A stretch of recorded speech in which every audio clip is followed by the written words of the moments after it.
Guys, let's go ahead and pray. I know that I've got enough to give you that will push it to the limits again. Father, thank you that your word is so true. And I thank you that you so cared for us so many years back that you gave us 2,000 years ago words, and even more than 2,000 years, you gave us words that would give us direction in our day. You thought of us to the very end to give us help and comfort and strength from your word, and we thank you that you work so mightily in our life anyway. Thank you for your mercy. I pray that you would teach us today out of your abundant wisdom and truth, and strengthen us from it in Jesus' name. Amen. All right, thanks. I actually got these sheets, so wow. This may be the only week, but at least I got them for today. So, but the first thing I wanted to revisit real quick is back out of verse 4 of Matthew 24. And remember, even Daniel would ask, when are these things going to happen? When is this going to happen? And the disciples did the same thing. In verse 4, it says, now as he sat on the Mount of Olives, the disciples came to him privately saying, tell us, when will these things be? We always want to know when. And what will be the sign of your coming and of the end of the age? But if you go down to verse 36 in that chapter, after he gives the signs that he talked about, verse 36 says, but of that day and hour no one knows, not even the angels of heaven, but my Father only. Now remember, this was before Jesus was killed, buried, and resurrected back to his glorious norm that he is today. So he's saying at that point in his life, he didn't even know, because remember he always would say, I only say what my Father tells me to say. He was a human being like us, and he relied on the God and the Spirit of God to speak to him and give him the information. He relied on the Holy Spirit giving him that power to be able to even heal. And remember, even when he was tempted by the devil said, well, make these stones into bread. And he said, don't you know, I don't live by bread alone. I only do what the Father. He said, I'm not doing any of these things. During his life here, he refused to do anything on his own. And so he said it very clearly. He said, listen, I'm telling you, the angels don't even know what you want to know. I can't give it to you. I can't give it to you.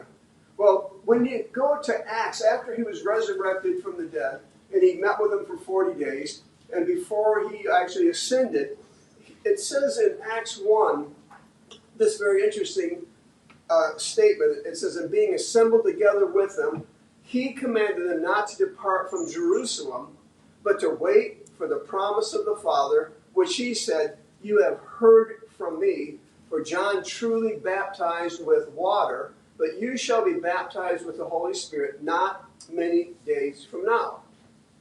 But the disciples still have inquiring minds. And they say, therefore, when they had come together, they asked him, saying, Lord, will you at this time restore the kingdom of Israel? They still want to know, when is it now? Come on and tell us. Is this when it's going to happen? And he said a very interesting thing here. It is not for you to know the times or seasons which the Father has put in his own authority. So here's what we get. We're not to know the day or the hour, the times, and this is interesting, the word times that are used. Look in that graphic there that's underneath there. The question of how long shall the fulfillment of these wonders be? This is out of Daniel chapter 12. And the answer to what these things, and when I say these things, these are the things that Jesus talks about here in Matthew 24 when he goes to the book of Daniel. Daniel wants to know, well, he got this information, well, when is this going to happen? So he asked. But it says interesting that the angel answered him. And then I heard the man clothed in linen who was above the waters of the river when he held up his right hand and his left hand to heaven and swore by him who lives forever that it shall be for a time, times, and a half a time. And when the power of the Holy Spirit, or the Holy people, excuse me, not the Holy Spirit, when the power of the Holy people has been completely shattered, all these things shall be finished. notice he uses the word time, times, and a half a time. What is he talking about? Because he's using it very specifically here. And we know that from another, I'll show you in a second, but what it's saying is, when Jesus said it's not to know the times, those are used for years. You're not to know the day, the hour, the year, or even you're not to know the seasons. What are seasons? Well, we have spring, summer, fall, whatever. We can't even know what part of the year it's going to be. The Lord will not tell us those times. Those are not for us to know. And that's like, well, that's what we do. We build up, if you know Bible teachers of today, they want to build charts, very nice, neat charts, and this hits here, this goes here, this fits into this chart, and this is when this happens. We want to have all nice and neatly put, and Jesus said, I'm sorry, you're not going to get that. We can't keep focused on trying to figure out the day, the hour, and the time, and how it's going to fit in, and know exactly when God's going to do this or whatever, because he's not going to tell us. He's not. And so I wanted to make sure you understand, as Jesus is speaking, he's making sense to how he's describing things, because rather than telling us the exact hour, time, and whatever, God's not going to give that away. He said, but here's what I'm going to do. And that's when he said, I'll give you signs and show you when the signs of the end will come. So he didn't leave us in the dark. And I still think that may be because the devil and his demons aren't dumb. You know, they know the Bible. When Satan tried to tempt Jesus, he quoted the Bible every time he knew it. When Jesus quoted it, he knew it. The devil knew exactly what he was saying. They're not dumb. They know the Word. They know exactly what God's trying to do, and they spend their time trying to destroy what God's trying to do. And so I think in one sense, he's not going to let the enemy know what that is. But he tells us to be able to watch. Yes, ma'am. And even, or yes, wife. As you were reading the different ones, the reference in my Bible referred me back to 1 Thessalonians, where Paul then says, but concerning the times and the seasons, brethren, you have no need that I should write you about these things. Yep. Just know that he comes as a thief. Right. Be ready. Be watchful. Yep. Be all that. And then I remember when he said no seasons, there's a passage that says, pray that your flight won't be in winter. Mm-hmm. So, I mean, it definitely says be aware and be vigilant about those things. And then he actually says, I'm going to come in a day you won't expect. So even if we tried all that, we're still going to be guessing wrong because it's not really what you expect. But that's why he makes sure he gives us a framework, though, so that we have comfort that he's going to be with us and guide us through it and help us. And I love that. And I really think he doesn't want the enemy to know, but he definitely was not leaving us behind going, we're afraid, Lord, why, So he's given us a very good framework. And so that's why I want to take some time through this sheets to help you really see the importance of this. And so what we know about the thing that's coming that Jesus said, when he said, therefore, when you see the abomination of desolation spoken of by Daniel the prophet standing in the holy place, that is the first major sign. Now he gave us, remember, birth pains, but he said it's not the end yet. These are going to grow and grow, and they're going to start going through here. And the one really thing, you understand what the 7-year thing is, right? You understand what the 7 years? The 7-year thing is from Daniel. In Daniel, he gave a very important teaching about the 70 years. And I kind of alluded to it before, but let me go back to Daniel, and let me go through some of the verses to see how this builds into what we're going to look at today. I think I want to start in chapter 7 of Daniel, if you want to look there with me.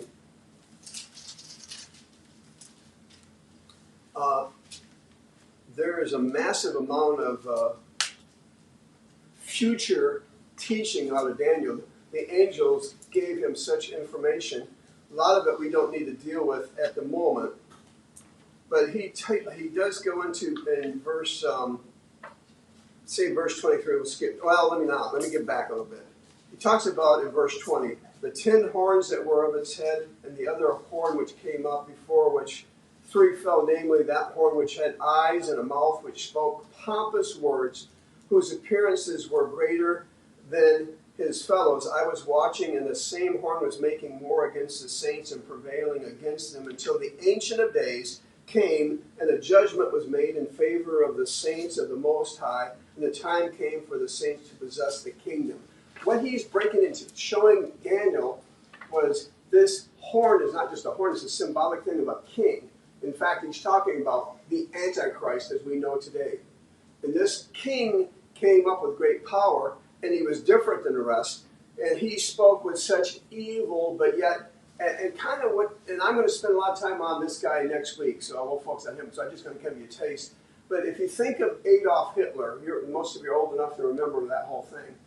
Adolf Hitler was like a prototype of the Antichrist. In fact, I think the enemy in every generation tries to bring up one to take over the world and do the very thing for Antichrist.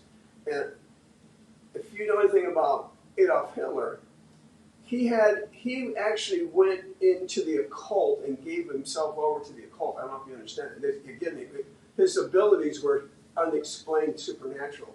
And even at the Nuremberg trials, it came out that he, from the youngest time of his life, he would go to the museum in Germany, and he would study the occult. And he also, there was in that, they held, I don't know if they still do, but in their museum, they had what they called the Spear of Christ. And kings over the hundreds of centuries would always go after that because they believed it had power from God so they could conquer their enemies.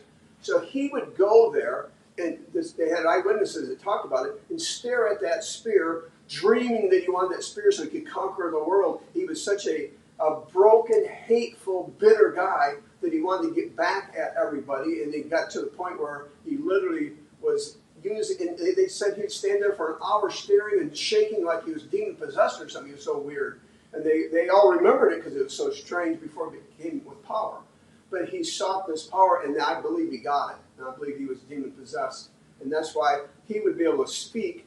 And before he was done speaking, everybody was either cheering and following him or whatever, and they couldn't explain how he could have such power over people. He was unexplainable. In fact, I heard a testimony of an American who happened to be in Germany at a time before the war, and he went to one of these big rallies. He couldn't even understand German. Before he was done, he was up screaming with the rest of the people, and he thought, "Whoa, what is possessed me here? I don't even know what the guy's saying." Mm-hmm. So these powers were demonic, and he was definitely one of the precursors of Antichrist that we're going to see. But it comes from this whole idea here of what he's explaining in this verse. Verse 23 says, "The fourth beast shall be a fourth kingdom on earth, which shall be different from all other kingdoms and shall devour the whole earth." Notice that. No king has ever devoured the whole earth. The biggest ever was Great Britain. They said they owned a lot of stuff, but they never owned the whole earth. This one is the Antichrist. He's going to be in charge of the whole earth before he's done. He says, "Trample it and break it in pieces. The 10 horns are 10 kings who shall rise from this kingdom. Another shall rise after them. He shall be different from the first ones, and subdue 3 kings. He shall speak pompous words against the Most High, shall persecute the saints of the Most High, and shall intend to change times and law. Then the saints shall be given into his hand for a time, times, and a half a time." See, there you go again. There's that time, times, and half a time. And it goes on, and we don't need to go further than that right now. I'll spend more time later, but I wanted you to see the time, times, and half a time. And when Daniel, after he received this information, he said, "I heard what they said, but I couldn't understand what he was talking about." And so he asked again, "Well, when or how is this going to be?" Then the angel responded to him and told them flat out, it's going to be 1,290 days. Now that's significant because remember the calendar of the Jews was only a 30-day calendar. They didn't have 28 for February or 31 days. They caught up the calendar in a different way. They added a month, extra month as it went through. The 30 days, that is 3.5 Jewish years. So the times and times of half time is 1 year, 2 years, plus 2 years, plus a half a year is what he's saying. The word to use times for years, I want you to understand. That's why when you say, Jesus said, it's not for the times, you don't even know the year, because that is not what is for you to know. But it's definitely was given to him back at the time, but we received the same message even today that Daniel got. You're not going to know when, Just trust me is basically the message. Okay, now let's move on to Matthew 24 then. I want to read again Matthew 24, a part of it, starting with verse 3. Now he sat on the Mount of Olives. The disciples came to him privately, saying, "Tell us, when will these things be, and what will be the sign of your coming and the end of the age?" And Jesus answered and said to them, "Take heed that no one deceives you. For many will come in my name, saying, 'I am the Christ,' and will deceive many. And you will hear of wars and rumors of wars. See that you're not troubled, for all these things must come to pass, but the end is not yet.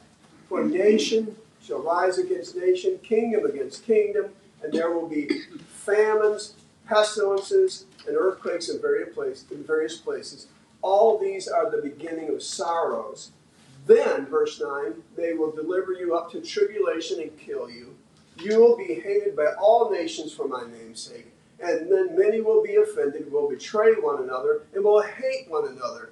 Then many false prophets will rise up and deceive many, because the lawlessness will abound. The love of many will grow cold, but he who endures to the end shall be saved. And the gospel of the kingdom will be preached in all the world as a witness to all the nations, and then the end will come. We're finally getting to the place where he's talking about the end. Before that was birth pangs, but I want you to notice how he then goes on. Look past the graphic if you're looking on the sheet, and I want you to see where the sign of the great tribulation is the next verse, which is verse 15. Therefore, when you see the abomination of desolation spoken by Daniel the prophet standing in the holy place, whoever reads, let him understand. Because if you read Daniel, you'd get it, is kind of what he's saying. Let those who are in Judea flee to the mountains. Let him who is on the housetop not go down to take anything out of his house. And let him who is in the field not go back to get his clothes. But woe to those who are pregnant and those who are nursing babies in those days, and pray that your flight may not be in winter or on the Sabbath. For then there will be great tribulation, such as has not been since the beginning of the world until this time, no, nor ever shall be. And unless those days were shortened, no flesh would be saved. For the elect's sake, those days will be shortened. Now, the 7-year to end all history is from Daniel. I told you before about there was 70 weeks, which is 70 sevens, which is 490 years, that was prophesied to him that God would finish everything, finish the sacrifice, bring to the end and finish the people and end our time. And remember, when we calculated, I don't know if you do remember, but it came out to 69 weeks, or 483 years, was from the time that Cyrus announced to rebuild the temple till Jesus was taken out at Calvary. And then it left this extra 7-year period that he didn't deal with. And so when the apostles, remember, came to him and said, "Is it going to be now?" He said, "No." So they had that 7-year ending they didn't have and know when it was happening. Now I want you to notice how he worded this. Because of that 7-year period, and it's going to be how it's going to finish Israel and bring back everything that God had it for the kingdom. They want to know when, but Jesus, when he gives us writing, he blows right by the 7-year. Notice what he said. He skipped all that 7-year and goes straight to the middle. He says, but therefore when you see the abomination of desolation, well, that was given at the middle of that 7 years. Daniel was given that was going to be the time that the Antichrist was going to breach his contract. The 7-year is a 7-year contract Antichrist made with Israel. But in the middle of it, he breached his contract. That's all we know. Does he say that 7 years is 7 years of tribulation. All it says is the contract's going to be. So Jesus, he didn't give us when the 7 years started. All of a sudden it's like, in the middle.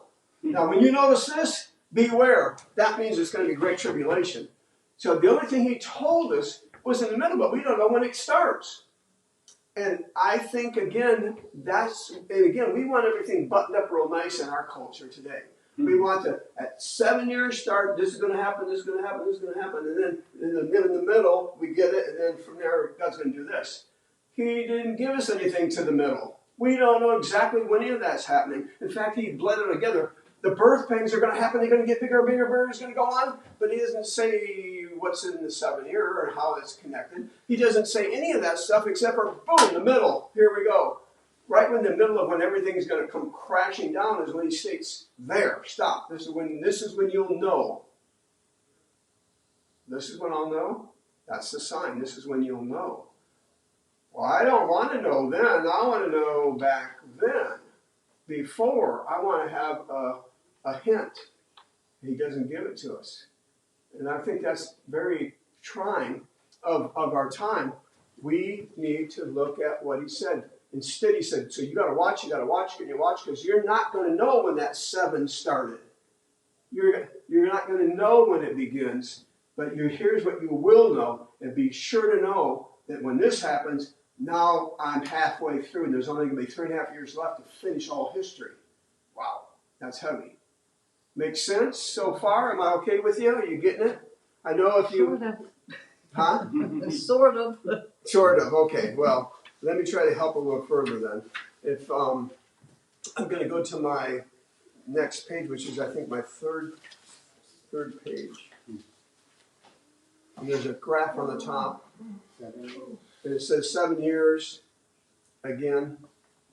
And this is where it comes from the scripture. Then he shall confirm a covenant with many for 1 week, but in the middle of the week he shall bring an end to sacrifice and offering.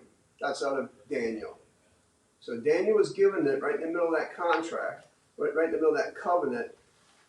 The Antichrist was going to breach it there. And what he was going to do in that breach was he's going to stop the Jews from having sacrifice. One problem. Where's the temple? There's still not a temple today. How can you get to the middle and stop this? And that means they're going to go back to sacrificing like they did in the old days, killing sheep and all that stuff. So here's what we're looking for. But in our day-to-day, we can't see it because there's no temple to make this happen. So what do we do with that? Daniel 9 is right under there. So I went to 7. Now I want you to see 9, and I printed it here for you to make it simpler to find. The 70 weeks prophecy. So I'm going to make it slower and make sure you see why I'm trying to get this so you see it. Now while I was speaking, praying, and confessing my sin and the sin of my people Israel, and presenting my supplication, my begging before the Lord my God for the holy mountain of my God, yes, while I was speaking in prayer, the man Gabriel, well, he's not exactly a man. Gabriel is one of the most powerful angels whom I had seen in the vision at the beginning, being caused to fly swiftly, reached me about the time of the evening offering.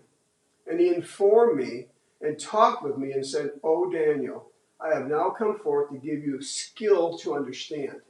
I'm glad they did. At the beginning of your supplications, the command went out, and I have come to tell you, for you are greatly beloved, therefore consider the matter and understand the vision. Isn't that cool? The moment he prayed, God instantly sent the angel to go talk to him. Wow, that's pretty cool, isn't it? Verse 24. Now, it delayed for 3 weeks, but that's not our message today. We don't worry about that right now. But if you switch to verse 24, here's what he just says about this wisdom. 70 weeks are determined for your people and for your holy city.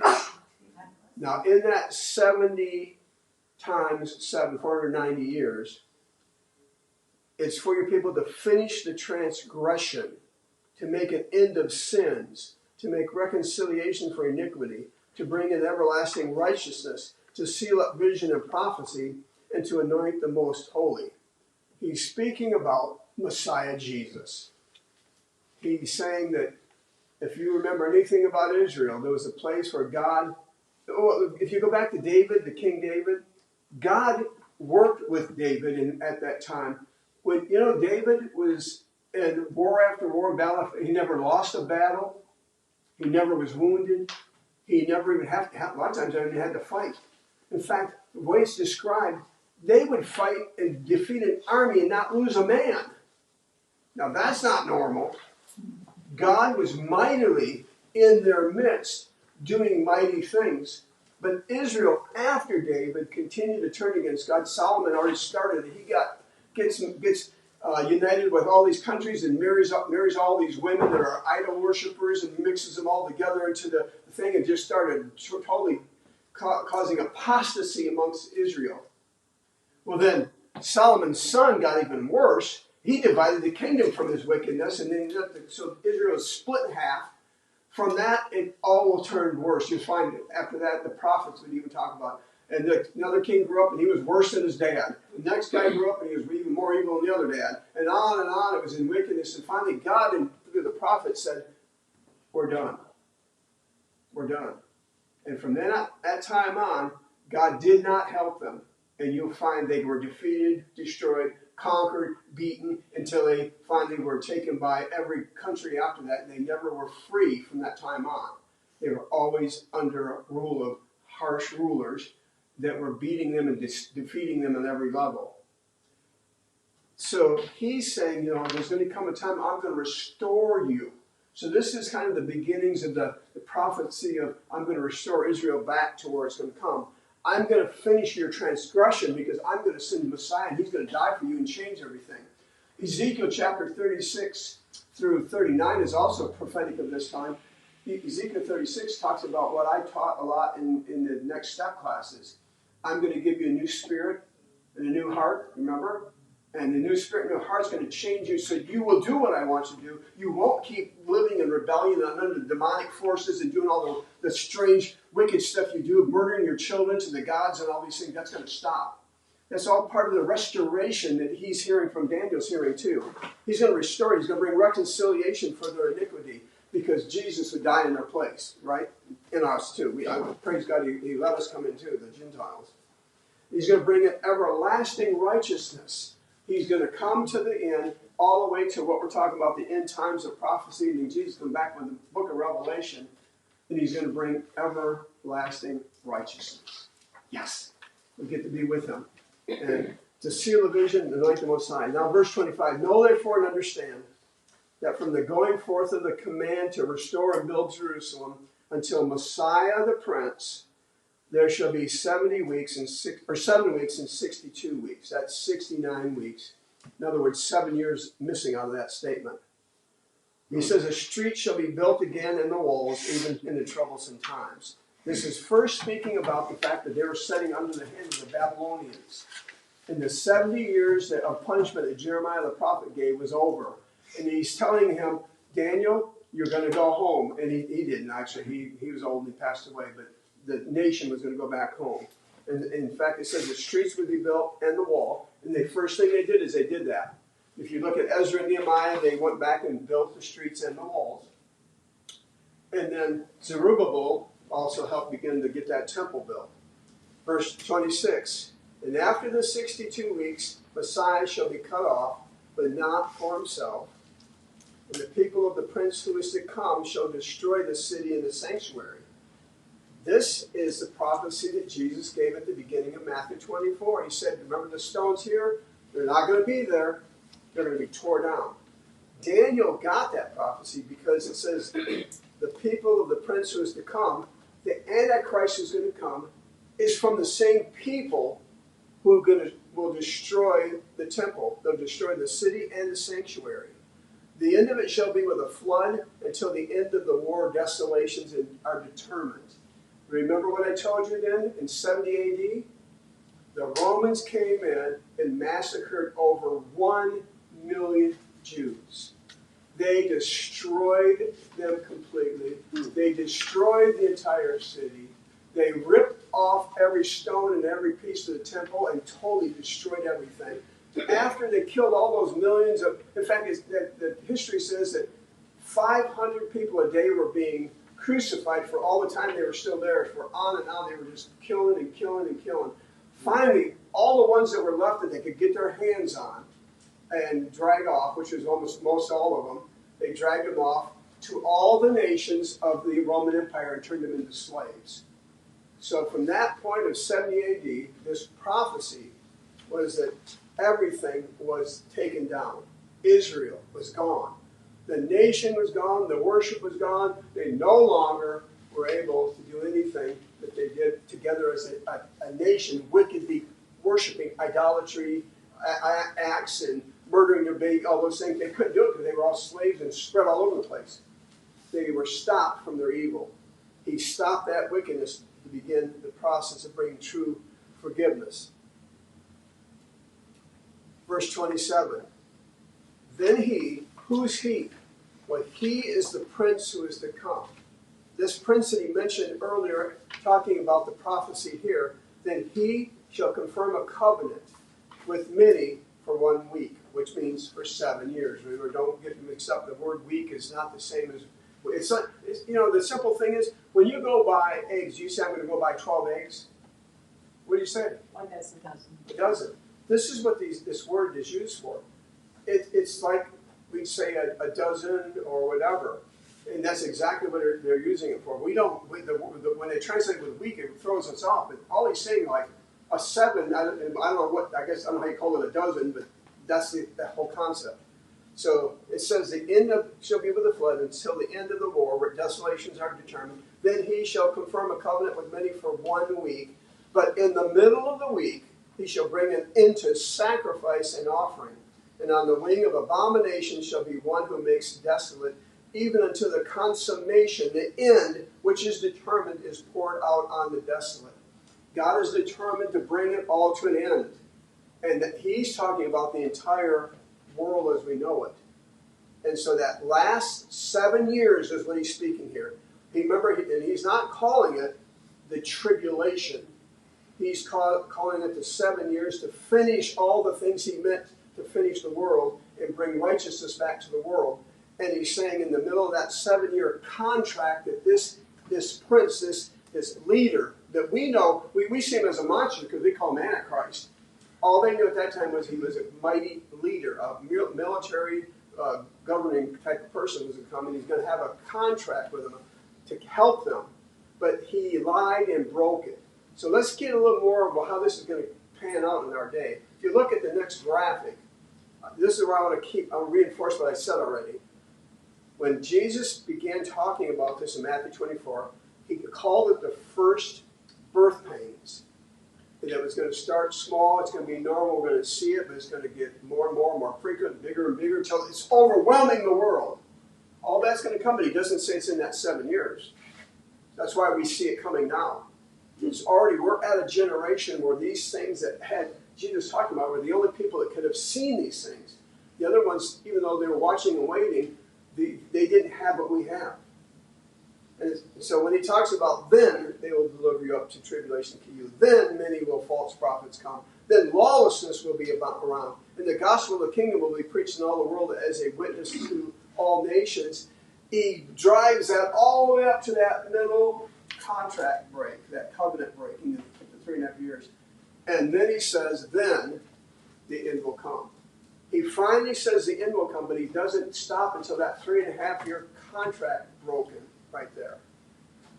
Then he says in verse 15, therefore, when you see the abomination of desolation, which is talked about by Daniel, for then there will be great tribulation, such as not has been since the beginning of the world. So at least this massive, the worst of all, is not going to happen till the last 3.5 years of human history, as we know it. Wow. He saved it to that point. And what does that mean? What does it matter? Well, let's look at the last 7 years and understand then what we're saying. How could the last 7 years be the worst 7 years of all time? Well, first of all, think of all the things we've talked about already, with persecution of Christians and the storms and earthquakes and all the things that talks about this meteors are going to be flying down from the sky, smashing in the ground at this point, which we'll show you later in that last 3.5 years. But the pestilences, all the things that we're seeing happen over and over in our day, just keeps getting worse. Huge. So it's at a breaking point for humanity's history and for our life. Luke 21 adds the key to that midpoint crisis, though. Look what Luke says. Verse 20. When you see Jerusalem surrounded by armies. The Antichrist is breaking his covenant because he marches on Israel. He comes. No wonder he broke his promise. He's coming to conquer and destroy them. Whoa! So, of course, he stops the, what they said about he's going to stop what? He's going to stop the sacrifice. He can do more than stop the sacrifice. He's going to stop the sacrifice, stop everything, and he wants one thing. And it'll tell you that here in a second, but he wants worship. And he's a different guy for this. So verse 20 says, but when you see Jerusalem surrounded by armies, then know that its desolation is near. Notice the word desolation. He's going to bring the abomination of desolation. What's desolation? Huh? Totally gone. Yeah, blow it away. He said that, know that its desolation is near. Then let those who are in Judea, same words from Matthew, flee to the mountains. Let those who are in the midst of her depart. Let not those who are in the country enter her. For these are the days of, notice that, days of vengeance. Vengeance. That all things which are written may be fulfilled. I love it there because that's talking, because of Daniel, we know that that's bringing it to the end. And all that's written from the prophets is going to be fulfilled to finish his second return. But woe to those who are pregnant and to those who are nursing babies in those days, for there will be great distress in the land and wrath upon this people. The wrath of the Antichrist upon the Jewish people. Now, don't think this is unusual. Remember, God has done this multiple times from the Old Testament, if you read through there. Nebuchadnezzar came and took away Israel's temple, destroyed the city, dragged them into slavery, and killed them all. This is not something new. God does those desperate things not because he hates them, but he has to stop their evil. If you look in Ezekiel 36 through 39, which we can't do right now, but the thing that you find is God would do the things and he'd say, now they will know that I'm God. Then he'd say some more things. Now they'll know that I'm God. He has to break through into the people of Israel because even today, now that they're here, they do not believe in the God of Messiah, the truth that was given. They've rejected the Messiah a long time ago. And they still will not bend their knee. In fact, if you remember when Israel started growing, over 1 million people came from Russia, Jewish. Russia let them leave and move into Israel. I think probably 2/3 of them now with their descendants are all from Russia. Well, Russia didn't mind them leaving because, first of all, they didn't have to help them much. But the other thing was, they were under their control. They thought they were all communists anyway. They thought, this will be great. They'll go over there. We'll have another place that we can operate because they're all under our teaching. They got surprised when they didn't follow their way and starting to hear God speak. But they had no idea. But they still are a very secular, ungodly people. They don't believe God created things. They still believe in the evolutionary teaching of the communist, socialist, false doctrines and stuff. They're still ungodly. And yet, that's going to change. God is doing these things to bring Israel to a place that says, remember Elijah faced off with the false gods, called fire down from heaven, and they fell on their knees when they saw that. When they say, Jehovah, he's God, Jehovah, he's God, we get it now, yeah. And that's when they got it, and that's when they repented, when finally God had to show them to their face. Israel's still that way in their hardness of heart, as the scripture wants. And so again, God's got to bring them down to a place where they will say, yes, Lord. And he's doing everything in his power to do that. So he allows this wrath upon his people. Verse 24, they will fall by the edge of the sword and be led away captive into all the nations. Sounds familiar? And Jerusalem will be trampled by Gentiles until the times of the Gentiles are fulfilled. So now let's get into some details here. Next page. I've got another chart there for you to see. What I want you to see then, this 7-year period, when it starts, it doesn't start with Antichrist being born. He's already in the world. He's already a political figure. He's already a military figure. That means we don't have to wait to this time to see these things in our lifetime. That's what I want you to see. Don't be so narrow focused. You think, hey, 7 years, bad. Jesus is going to rapture me. Things are good.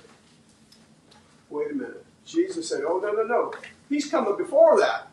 You've got to start seeing the world as it is today, what's going on. Our world is already forming a one-world government. We're already building together nations to do the things that the Scriptures warned is coming. We don't have to wait and say, oh, well, I didn't know that was going to be that way. Yes, we do. Jesus said it's all going to build up to this. It's going to take years of this going on to get to that point. Don't think 7 years, that's the end of all this event, not the midst of it. Beginning of the end. Yes. Right? Yes, we are seeing even now the beginning and forming of the end. We literally are. Like never ever in history have we seen this. Now, the other thing, look at, so the Antichrist is already in power when the 7 years start. Also, the apostasy is worldwide.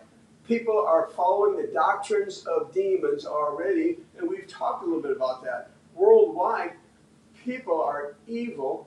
Even our country, half the people already are what they call woke, which is not, they're in darkness. They didn't wake up, they went to sleep under the demonic forces that are around us. It's destroying our land with the wickedness and sin they're doing. And this is worldwide. Third, the worldwide disasters, wars, and diseases and famines only gets more in the 7 years. But it's already going on and growing before it even gets to that 7 years. At the end, it's like happening so fast. It's going like day after day after day. Things are just, the planet is rocking at the end. It's so fast coming. It takes a while to read it in Revelation, but it's happening like boom, boom, boom, boom, boom. This is crazy stuff. And the whole world will be, so we're prepping now. We're seeing the things beginning to stir and fall apart, and events are going on that are crazy, but it's only going to come to such a head. It's going to be so earth-shaking and afraid. So people are going to die out of fear. The Greek word is like your soul pops out of your body. It's the Greek word. Literally, you're just going to what they see coming. So we're not there yet, but we're seeing the birth pangs, right? Number 3, worldwide disasters. Number 4, persecution of Christians grows even more than it is now. We remember with the 844 every day, basically across the world are dying. That's peanuts to what's going to come in this time. The Antichrist is going to come out to murder them by the millions. Now, again, think of the Antichrist precursor, Adolf Hitler. What did he do? He spent his days murdering and killing the Jews, and not just the Jews. A lot of Christians died, but nobody reminds him of that. He was killing Christians and Jews as fast as he could. They're burned them up and poisoned them day after day as quick as they could get rid of them. It's going to get worse under Antichrist. In fact, Antichrist is going to be beheading people. Back in the old days of what the things that France and different places did in the days. Number 5, the gospel is greatly preached globally. In spite of this, God is going to so move amongst his people that they're going to be preaching like crazy. And you know what? I was reading through this week the early church preachers and teachers that were, like we got the book of Philippians and so forth. These Christians never stopped doing that. We have a bunch of these same guys that were discipled by the Apostle John and those. We have their writings. And they, you know what they talked about over and over again? That the persecution was so intense, and I didn't realize how intense it was, that they talked about, don't give up, brothers. We're in the end times. They thought it was end times because they were being so tortured and killed by the Romans that they were being massacred and fed to lions and all the things they were doing over and over for 200 and some years. It never stopped. It was so hard. They hardly could live. They had to go in hiding. They were trying to survive. And all these guys, I was stunned at their writings. That's nothing, it says, compared to what's going to happen with Antichrist. Because it said what's going to happen in trouble here has never happened in all the history of the world. So when I read it, I was moved to think how horrid it was then. It's still not comparison to what's going to happen to finish this off. Also, the third temple and sacrifices are already in practice at the beginning of this 7-year period. Because it says he's going to stop them in the middle of after 3.5 years. So the temple and the sacrifice of Israel are coming close. And I did mention to you, I don't know if you remember that when I first talked about it, there's a bunch of people in Israel that are already doing it. They built half the stuff already for the temple. Every year they're financing more stuff. They're training the priests. They are ready. They already got the red heifers to sacrifice. They've got everything going. So it's not like it's far away just because the building's not here yet. We are seeing it happen in our day. Number 7, it says peace is signed, and that's probably between Israel and the Muslims and whoever else. I don't have time to talk about it today, but if you think about it, they're the ones who have been raised up by the demonic forces to stop Israel from building the temple. And so they have to be moved out of the way. Well, what makes sense, it says that he made a covenant with many, and then it says they're sacrificing. The only way that could happen would be there'd be somebody with enough power and authority to get it so the Muslim would say, go ahead and build your temple, we're good. The day he did it, they'll burn Israel down. So there's a massive change, but these changes happen quick. I can't even give you examples of how quickly things flip in political behind the scenes. Next thing all of a sudden it's there. Saudi Arabia is near a peace deal with Israel right now. You think, Saudi Arabia? It's just bizarre. They're already the king of Jordan, had already have a peace deal with them. Out of all the years since they were born as a nation, they've hated and tried to destroy them. These, out of nowhere, these nations are flipping. They're flipping. And so something's going on that God's stirring again, building the roadway to a plan of peace. And Saudi Arabia, from what I'm hearing, might be the one that takes over the control of the Temple Mount. So, are they working to flip the situation? Very possible. But you see what's going on? These things are happening. Now, let me talk about, what time is it? I can't see the clock. 10 minutes. 10 minutes, okay. I want to go show you the flow into the last 7 years in a little more detail. So, I kind of gave you the headlines there. But flowing into the last 7 years, we will see Antichrist gaining power and conquering through political means and wars. Global disasters will drive the large nations to work together to survive disasters, famines, pestilences, and earthquakes. We see that already. If you don't pay attention, every I don't know, it's every 3 months or 6 months, the Western nations gather together over and over again, and they keep coming up with these stupidest plans you ever heard of. Basically, take away our freedoms and solve all these issues. They're trying to solve the climate. They're trying to solve this. And they come up with things like, I don't know if I mentioned this to you before, but they already mentioned that they're thinking about trying to do something to block the sun so it's not so hot. And they're trying to do things like stop eating meat because cows' gas is supposed to change the carbon count into the atmosphere. So if we stop eating cows, then we will save our planet from this. And so they're trying to make it meatless. And there's a new report this last week, again, of more of their stupid ideas. In fact, major cities in our country already signed an agreement with other countries to stop having meat in their cities. Big cities here, bunches of them. They have this stupidest things they try to solve our issues, but they're trying to solve them. And they keep getting together, and then some crazy dude come up with another idea, and they all come back and agree. But everything they're doing is trying to, that's why the electric cars, that's why all this stuff they're trying to force on everybody is because they think they're going to save the world from this issue. It's a big deal to their heads, and they're moving together. That pushes them into one world thinking and one world government and one world planning so that they'll be easy for one guy who says, I'm the smartest guy around here, let me listen to me. And the Antichrist will take over the whole group. And that's very biblical when it talks about kings and nations gathered together, forming, like the prophecies already gave this stuff. Second, the economic disasters will explode across our world, and that will show the famines and all the things will keep growing. We already are facing hunger in other countries. The wars are doing it, and you wouldn't believe all the, China has had everything from floods to scorching heat, killing all their food. If it's not one thing, it's the other. They are short on food. Africa is desperate for food that comes from Ukraine. It just gets worse and worse and worse. And they're the big guys and not strangers are saying, dude, we're in trouble. And they're worried about the concept of famine. It's coming in big ways. And that's why they're trying to get people to stop eating certain foods. And I don't know if you heard about the bugs. Did you hear about the bugs? They're trying to create bug food. In fact, they didn't just trying to. There's factories already in Canada making cricket flour. There is, and if you go to, IKEA, the furniture store, IKEA, the furniture store, right? Mm-hmm. You can go there, unless they change it, you can go into their place where they have lunch. They have bug something gooey, I don't know what it is.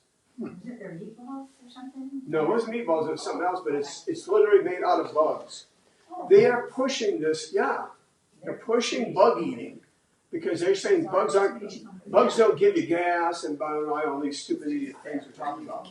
But these things, I'm telling you, these things are going on. If I give you a list of these things, you're going to go, no way, I'm lying. I'm not. These companies and these are working with the nations and the governments doing the stupidest things, and they think they're going to force all this on us. I guarantee you, they go home and eat steak, but they want us. They think they're going to force this on us peasants to eat this kind of stuff. And I'm telling you, if you look it up online, if you do a search, you'll find it's there. It's big time. It's a big movement. So anyway, these are the many things. Now, number 2, the apostasy will push the masses under the spell of Satan and his fallen angels. Persecution is going to grow to such force that demonic deceptions are going to be overwhelming. Number 4, Jesus bleeds the whole scenario right back past the start, directly goes into the midpoint of the 7 last years without even telling us when it will actually begin. And that's one thing I want to get you here, that we can't keep thinking, the 7 years or later. It's bleeding into these things now. Jesus made sure we got the idea. Watch, because it's bleeding. You don't have this sign that's going to come up and say, the 7's coming. We're going. You have no idea. We have no idea. It's going to bleed together.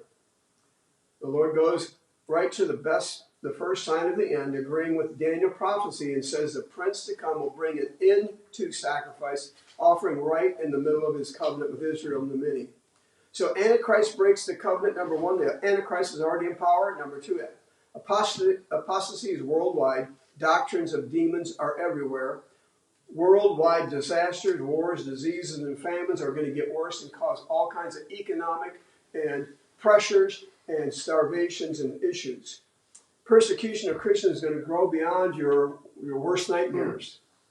The gospel is greatly going to preach, and I love this. In the midst of that, he gave the word that says, I'm going to empower the church with the word of God. Keep preaching. Don't be scared by this. You are going to see a harvest. There's going to be more people saved during the final years of history than ever in the history of mankind. It says in Revelation, millions and millions you can't count of every tribe and nation are going to be there. And John says, who are these people? He said, these are the martyrs that happened during the Great Tribulation. Heaven's going to get full of people in the very last 3.5 years. That generation, in spite of all the wrath and all the destruction, all that happened, God is harvesting souls for eternity like you never dreamed of. In fact, 144,000 Jews are going to become the most powerful evangelists in the world at that point. And their ministry is going to be massive as they preach the gospel. So it's amazing to understand it in that viewpoint. The third temple and sacrifices will be here, and peace is signed between Israel and the nations. And if you want to know about those nations who hate Israel, that's Ezekiel 36 through 39. Last quick point, I think I got a couple minutes. Revelation 6. First seal, it says, the conqueror. Now I saw when the Lamb opened one of the seals, and I heard one of the four living creatures saying with a voice like thunder, "Come and see."